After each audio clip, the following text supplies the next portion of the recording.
ಇದರಲ್ಲಿ ಇನ್ವೆಸ್ಟ್ಮೆಂಟ್ ಮಾಡಿದ್ರೆ ಇಷ್ಟೆಕ್ಸ್ ರಿಟರ್ನ್ಸ್ ಬಂದೇ ಬರುತ್ತೆ ಅಂತ ಫಿಕ್ಸ್ಡ್ ಆಗಿ ಹೇಳ್ಬಿಡ್ತಾರೆ ಕೆಲವೊಂದು. ಕನ್ನಡದಲ್ಲಿ ಯಾವುದೇ ರೀತಿಯಾದಂಥ ಅದು ಇನ್ ಕೇಸ್ ಇದ್ರೂ ಅದೇ ರೀತಿಯಾದಂಥ ಮಾಹಿತಿ ನಮ್ಮ ಕನ್ನಡದಲ್ಲಿ ಸಿಗ್ತಿಲ್ಲ. ಓಕೆ, ಅದರಲ್ಲಿ ಒಂದು 10% ಪೀಪಲ್ ನಮ್ಮ ಕನ್ನಡದಲ್ಲಿ ಇಲ್ಲ. ಈಗ ಯೂಟ್ಯೂಬ್ ಚಾನಲ್ನಲ್ಲಿ ನಿಮಗೆ ಪರ್ಸ್ನಲ್ ಫೈನಾನ್ಷಿಯಲ್ ಮ್ಯಾನೇಜಿಂಗ್, ಬಿಸ್ನೆಸ್ ಈ ಎರಡೂ ರಿಲೇಟೆಡ್ ಇನ್ಫಾರ್ಮೇಷನ್ ಸಿಗ್ತಾರೆ. ಬಿಟ್ಟು association of mutual fund in India. So ಇದೊಂದು ಅಸೋಸಿಯೇಷನ್. ಸೊ ಇವರು ಮಾನಿಟರ್ ಮಾಡ್ತಿರ್ತಾರೆ ಥಿಂಗ್ಸ್ನ ಮ್ಯೂಚುವಲ್ ಫಂಡ್ಸ್ ರಿಲೇಟೆಡ್. ನಮಸ್ಕಾರ, ನನ್ನ ಹೆಸರು ಕಿಶೋರ್ ಅಂತ. Welcome to money talks YouTube channel.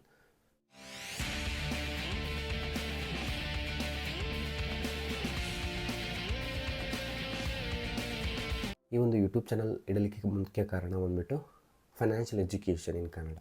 ಕನ್ನಡದಲ್ಲಿ ಈ ಒಂದು ಫೈನಾನ್ಷಿಯಲ್ ಮಾರ್ಕೆಟ್ಸ್ ಏನಿದೆ, ಮ್ಯೂಚುವಲ್ ಫಂಡ್ಸ್ ಏನಿದೆ, ಸ್ಟಾಕ್ ಮಾರ್ಕೆಟ್ ಏನಿದೆ, ಹಾಗೂ ಕೆಲವೊಂದು ಇನ್ಶೂರೆನ್ಸ್ ಪ್ರಾಡಕ್ಟ್ಸ್ ಮತ್ತು ಇನ್ನು ಮುಂತಾದ ಒಂದು ಫೈನಾನ್ಷಿಯಲ್ ಥಿಂಗ್ಸ್, ಅದ್ರ ಜೊತೆಗೆ ಕೆಲವೊಂದು ಬಿಸ್ನೆಸ್ ಕೇಸ್ ಸ್ಟಡೀಸ್, ಅದ್ರ ಜೊತೆಗೆ ಇನ್ನು ಫೌಂಡರ್ ಜೊತೆ ಮೀಟಿಂಗ್ಸ್ ಆಗಿರಲಿ, ಸ್ಟಾರ್ಟಪ್ ಫೌಂಡರ್ಸ್ ಜೊತೆ ಮೀಟಿಂಗ್ ಆಗಿರಲಿ, ಅಥವಾ ಏನೆಲ್ಲ ಬೇಕು ಒಂದು ಸ್ಟಾರ್ಟಪ್ಪನ್ನು ಬಿಲ್ಡ್ ಮಾಡಬೇಕಾದ್ರೆ ಮುಂತಾದ ಬಿಸ್ನೆಸ್ ಸ್ಟಫ್ ಅನ್ನೋದು, ಸ್ಟಾರ್ಟಪ್ ಸ್ಟಫ್ ಅನ್ನೋದು ಇಲ್ಲಿ ಇರುತ್ತೆ.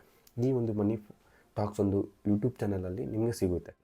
ಎಸ್ಪೆಷಲಿ ಪರ್ಸ್ನಲ್ ಫೈನಾನ್ಷಿಯಲ್, ಯಾವ ರೀತಿ ನಮ್ಮ ಒಂದು ಪರ್ಸ್ನಲ್ ಫೈನಾನ್ಷಿಯಲ್ ಪ್ಲ್ಯಾನಿಂಗ್ ಅನ್ನೋದು ಮಾಡಬೇಕು, ಇನ್ಶೂರೆನ್ಸ್ ಪ್ಲ್ಯಾನಿಂಗ್, ಅದ್ರ ಜೊತೆಗೆ mutual funds investments and stock market investments ಯಾವ ರೀತಿ ಮಾಡಬೇಕು, ಅದ್ರ ಜೊತೆಗೆ ಎಕಾನಮಿಯಲ್ಲಿ ಕರೆಂಟ್ಲಿ ಏನು ನಡೀತಿದೆ.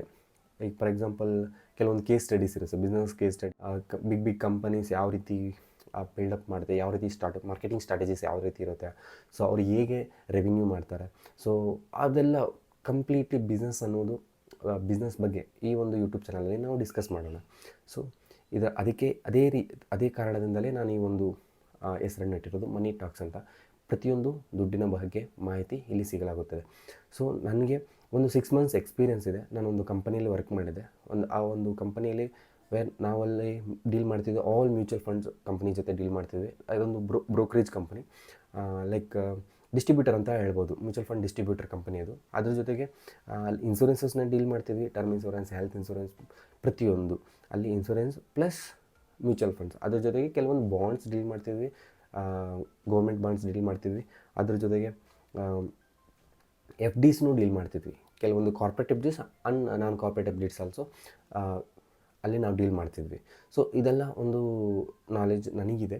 ಸೊ ಆ ಒಂದು ನಾಲೆಜ್ನ ನಿಮ್ಮೊಂದಿಗೆ ನಾನು ಹಂಚ್ಕೊಳ್ತೀನಿ. ಮತ್ತು ಮುಂಬರುವ ದಿನಗಳಲ್ಲಿ ನಾನೊಂದು ಟಾರ್ಗೆಟನ್ನು ಸೆಟ್ ಮಾಡಿದ್ದೇನೆ. ಸೊ ಈ ಒಂದು ಟಾರ್ಗೆಟ್ ಪ್ರಕಾರ ನಾನು ಒಂದು ವಿಡಿಯೋಸನ್ನು ರಿಲೀಸ್ ಮಾಡ್ತಿರ್ತೀನಿ. ಯಾವುದೆಲ್ಲ ಲೈಕ್ ಪರ್ ವೀಕ್ಗೆ 1 ವಿಡಿಯೋ, ಲೆಂತಿ ವಿಡಿಯೋ. ಅದರಲ್ಲಿ ಒಂದು ಸಬ್ಜೆಕ್ಟ್ನ ತಗೊಂಡು ಡೀಲ್ ಮಾಡ್ತೀನಿ. ಈಗ ಎಕ್ಸಾಂಪಲ್ ಮ್ಯೂಚುವಲ್ ಫಂಡ್ಸಲ್ಲಿ ಟೈಪ್ಸ್ ಯಾವ ರೀತಿ ಟೈಪ್ಸ್ ಇರುತ್ತೆ, ಸೊ ಇದೆಲ್ಲ. ಸೊ ನೀವು ನನ್ನ ಒಂದು ಕ್ವಾಲಿಫಿಕೇಷನ್ಸ್ನ ಕೇಳ್ಬೋದು. I have done my degree and then ಅದಾದಮೇಲೆ ನಾನು ಒಂದು ಕೆಲವೊಂದು ಸಪ್ರೇಟ್ ಸರ್ಟಿಫಿಕೇಷನ್ಸ್ ಮಾಡಿದ್ದೀನಿ.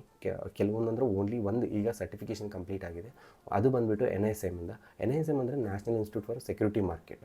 ಈ ಒಂದು national institute for security market, ಈ ಒಂದು ಇನ್ಸ್ಟಿಟ್ಯೂಷನ್ ಏನು ಮಾಡುತ್ತಂದರೆ, ಇದೊಂದು ರೆಗ್ಯುಲೇಟರಿ ಬಾಡಿ, ಅಂದರೆ ಎಕ್ಸಾಮ್ ರೆಗ್ಯುಲೇಟರಿ ಬಾಡಿ. ಇದೊಂದು ಎಕ್ಸಾಮ್ಸ್ನ ಕಂಡಕ್ಟ್ ಮಾಡ್ತಿರುತ್ತೆ. Stock market related, mutual funds related stuff ಯಾರೆಲ್ಲ ಡೀಲ್ ಮಾಡ್ತಿದ್ದಾರೆ ಅವರಿಗೆ ಲೈಸೆನ್ಸ್, ಕೈಂಡ್ ಆಫ್ ಲೈಸೆನ್ಸ್ ಅನ್ನೋದು ಕೊಡ್ತದೆ. ನೀವು ನೋಡ್ಬೋದು, ಈ ಥರ ಲೈಸೆನ್ಸ್ ಅನ್ನೋದು ಮ್ಯೂಚುವಲ್ ಫಂಡ್ ಡಿಸ್ಟ್ರಿಬ್ಯೂಟರ್ಸ್ಗೆ ಕೊಡುತ್ತದೆ ಅದು. ಆಯಿತಾ, ಇದು ಬಂದುಬಿಟ್ಟು association of mutual fund in India. So ಇದೊಂದು ಅಸೋಸಿಯೇಷನ್. ಸೊ ಇವರು ಮಾನಿಟರ್ ಮಾಡ್ತಿರ್ತಾರೆ ಥಿಂಗ್ಸ್ನ, ಮ್ಯೂಚುವಲ್ ಫಂಡ್ಸ್ ರಿಲೇಟೆಡ್ ಇವರು ಮಾನಿಟರ್ ಮಾಡ್ತಿರ್ತಾರೆ. ಬಟ್ NISM ಅನ್ನೋದು ನಮಗೆ ಒಂದು ಎಕ್ಸಾಮಿನೇಷನ್ ಬಾಡಿ. ಸೊ ಅದರಲ್ಲಿ ನಾವು ಎಕ್ಸಾಮಿನೇಷನ್ ಮಾಡಿ ವಿಲ್ ಗೆಟ್ ಎ ಸರ್ಟಿಫಿಕೇಷನ್. ಅದ್ರ ಬೇಸ್ ಮೇಲೆ ನಾವು ಅಡ್ವೈಸರಿ ಸರ್ವಿಸಸ್ಸು ಕೊಡ್ಬೋದು. ಇದು ನಾನು ಕಂಪ್ನಿಯಲ್ಲಿದ್ದಾಗೆ ಮಾಡಿದ್ದೆ. ಸೊ ಆ ಒಂದು ಸರ್ಟಿಫಿಕೇಷನ್ ಬೇಸ್ ಮೇಲೆ ನನಗೆ ಅಟ್ ಪ್ರೆಸೆಂಟ್ ಅಡ್ವೈಸರಿ ಸರ್ವಿಸಸ್ ಕೊಡ್ಬೋದು as per the AMFI rules. ಯೂಟ್ಯೂಬಲ್ಲಿ ನೋಡ್ತಿರ್ತಾರೆ ಬೇಕಾದಷ್ಟು ಯೂಟ್ಯೂಬ್ ಚಾನಲಲ್ಲಿ ಯಾವುದೇ ರಿಸರ್ಚ್ ಇಲ್ಲದೆ ಈ ಒಂದು ಸ್ಟಾಕ್ನ ಅಥವಾ ಒಂದು ಮ್ಯೂಚುವಲ್ ಫಂಡ್ಸ್ನ ಸಜೆಸ್ಟ್ ಮಾಡ್ತಿರ್ತಾರೆ. ಬಟ್ ಒಂದು ಸರ್ಟನ್ ಲೆವೆಲ್ಸ್ವರೆಗೂ okay. But they are like ಹೆಂಗೆ ಅಂದರೆ, ಇದರಲ್ಲಿ ಇನ್ವೆಸ್ಟ್ಮೆಂಟ್ ಮಾಡಿದ್ರೆ ಇಷ್ಟೆಕ್ಸ್ ರಿಟರ್ನ್ಸ್ ಬಂದೇ ಬರುತ್ತೆ ಅಂತ ಫಿಕ್ಸ್ಡ್ ಆಗಿ ಹೇಳ್ಬಿಡ್ತಾರೆ ಕೆಲವೊಂದನ್ನು. ನಾನು ಎಸ್ಪೆಷಲಿ ಮನಿ ಟಾಕ್ಸ್ ಯೂಟ್ಯೂಬ್ ಚಾನಲ್ ಓಪನ್ ಮಾಡಲಿಕ್ಕೆ ಕಾರಣ ಏನಂದರೆ, ಕನ್ನಡದಲ್ಲಿ ಯಾವುದೇ ರೀತಿಯಾದಂಥ ಅದು ಇನ್ ಕೇಸ್ ಇದ್ರೂ ಅದೇ ರೀತಿಯಾದಂಥ ಮಾಹಿತಿ ನಮ್ಮ ಕನ್ನಡದಲ್ಲಿ ಸಿಗ್ತಿಲ್ಲ. ಓಕೆ, ಅದರಲ್ಲಿ ಒಂದು 10% ಪೀಪಲ್ ನಮ್ಮ ಕನ್ನಡದಲ್ಲಿ ಇಲ್ಲ. ಈಗ for example English, Hindi, Tamil, Telugu ಇದರಲ್ಲಿ ನೋಡಿದ್ರೆ they are number of financial influences. ಸರ್ಟಿಫೈಡೋ ಅನ್ಸರ್ಟಿಫೈಡೋ ಸೆಕೆಂಡರಿ. ದೇ ಅಂದರೆ ಸರ್ಟಿಫೈಡ್ಗೂ ಅನ್ಸರ್ಟಿಫೈಡ್ಗೂ ಜಾಸ್ತಿ ಡಿಫ್ರೆನ್ಸ್ ಇದೆ. ಬಟ್ ನಮ್ಮಲ್ಲಿ ಅನ್ಸರ್ಟಿಫೈಡ್ ಪೀಪಲ್ಸು ಸಹ ಯಾವುದೇ ರೀತಿಯಾದಂತಹ ಒಂದು ಇನ್ಫ್ಲುಯೆನ್ಸನ್ನು ಮಾಡ್ತಿಲ್ಲ. ಸೊ ಆ ರೀಸನಿಂದ ಯಾಕೆ ನಾವು ಒಂದು ಯೂಟ್ಯೂಬ್ ಚಾನಲ್ನ ಓಪನ್ ಮಾಡಿಬಿಟ್ಟು ಈ ಒಂದು ಮನಿ ಟ್ಯಾಕ್ಸ್ ಯೂಟ್ಯೂಬ್ ಚಾನಲಲ್ಲಿ ಎಲ್ಲ ಫೈನಾನ್ಷಿಯಲ್ ಮಾಹಿತಿ ಕೊಡಬಾರ್ದು ಅಂತ ಒಂದು ಇಚ್ಛೆಯಿಂದ ನಾನು ಈ ಒಂದು ಚಾನಲ್ನ ಓಪನ್ ಮಾಡಿದ್ದೀನಿ. ದಯವಿಟ್ಟು ಎಲ್ಲರೂ ಸಬ್ಸ್ಕ್ರೈಬ್ ಮಾಡಿಕೊಂಡು ಸಪೋರ್ಟ್ ಮಾಡಿ ಅಂತ ಹೇಳ್ತಾ ಈ ಒಂದು ವಿಡಿಯೋನ ಎಲ್ಲ ಮುಗಿಸ್ತೀನಿ.